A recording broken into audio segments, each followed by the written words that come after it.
আসসালামু আলাইকুম প্রিয় ভাইয়েরা, কেমন আছেন? আশা করি সকলে ভালো আছেন এবং সুস্থ আছেন। দেশ ও প্রবাস থেকে যারা আমার এই ভিডিওটি দেখতেছেন অবশ্যই আমার চ্যানেলটি সাবস্ক্রাইব করে দেবেন। প্রিয় ভাইয়েরা, আজ 1/1/2026 অর্থাৎ জানুয়ারি মাসের 1 তারিখ 2026 সাল।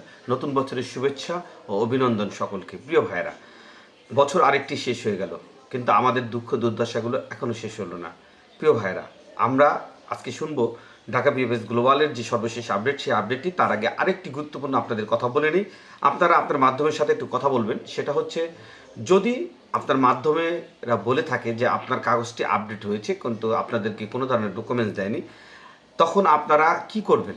আপনারা এই মুহূর্তে আপনাদের উচিত সকলেরই যে আপনার মাধ্যমের সাথে জোরালোভাবে কথা বলার জন্য, যে আমার কাগজ যদি আপডেট হয়ে থাকে কিন্তু মেসেজ যদি রেডি ফর কালেকশন আসে আর যদি রিজেক্ট খাই, তাহলে আপনার দ্বিগুণ পয়সা দিতে হবে, কারণ আপনি আমার সাথে প্রতারণা করতেছেন। আর যদি আপডেটের কাগজ আপনাকে ডকুমেন্টস দেখাতে পারে তাহলে তো কোনো কথাই নেই। আর যদি না বলে যে না আমার কাগজ আপডেট হয়নি, তাহলে ধরে নেবেন আপনার ভিসাও হবে না। তাই আমি মনে করি আপনারা প্রত্যেকে আপনার আপডেটের কাগজগুলো জন্য আপনার মাধ্যমকে চাপ দেন।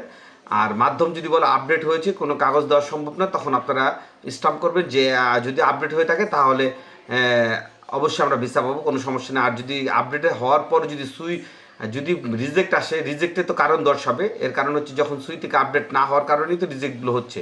তখন আপনারা সেই মাধ্যমকে বলবেন আমার সাথে তুই প্রতারণার ফাঁদ করেছিস এই 3 বছর ধরে, অতএব আমার টাকা তো দ্বিগুণ দিতে হবে। যত টাকা লাভে নিয়েছেন বা ধার করছেন, সুদে দিচ্ছেন, যে খরচ আপনার হয়েছে সব মাধ্যমের কাছ থেকে নেবেন। এখন জোরালোভাবে কথা বলার সময় এসে গেছে। তাই আমি বলবো আপনারা সকলেই জোরালোভাবে কথা বলবেন। প্রিয় ভাইয়েরা, ঢাকা বিএফএস গ্লোবাল থেকে গতকালকে প্রচুর পরিমাণে এসএমএস এসেছে। তার মধ্যে ম্যাক্সিমাম এসএমএসগুলো রিজেক্টেড। মিনিমাম লোক পাসপোর্ট জমা দিতে যায়। আজকেও ঢাকা বিএফএস গ্লোবালে ভিসা হয়েছে মাত্র 3টি, এবং আজকে রিজেক্টের পরিমাণ প্রায় 10-এর অধিক, এবং রিটার্ন পাসপোর্ট সাবমিট দিয়েছে 2 জনের মতন। এই ছিল ঢাকা বিএফএস গ্লোবালের অবস্থা, এবং ফ্যামিলি ভিসা হয়েছে 60টির মতন।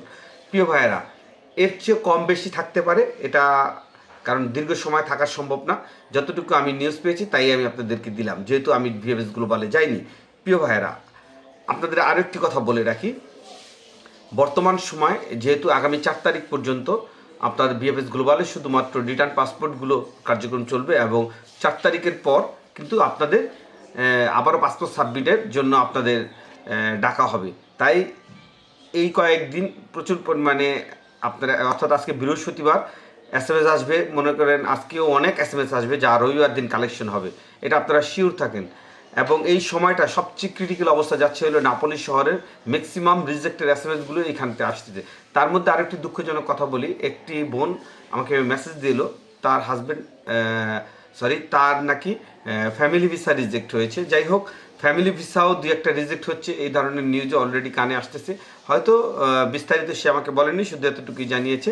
যাই হোক, আমি আপনাদের বললাম বর্তমান ফ্যামিলি ভিসার অবস্থা ও দিন দিন আমাদের ওয়ার্ক ভিসার মতনই হয়ে যাচ্ছে। আশা করতেছি হয়তো অতি শীঘ্রই আপনাদেরও সমস্যার সমাধান হয়ে যাবে। যাই হোক, আসলে আপডেট বর্তমান সময় ওই রকম আপডেটের কিছু নেই। তাই আমি আপনাদের অনুরোধ করব, যারা ওয়ার্ক ভিসার আছেন আপনারা অবশ্যই আপনার মাধ্যমের সাথে জোরালোভাবে কথা বলেন, তাহলে অবশ্যই আপনাদের একটি সমাধান হবে। আপনারা ভালো থাকবেন, সুস্থ থাকবেন। আসসালামু আলাইকুম।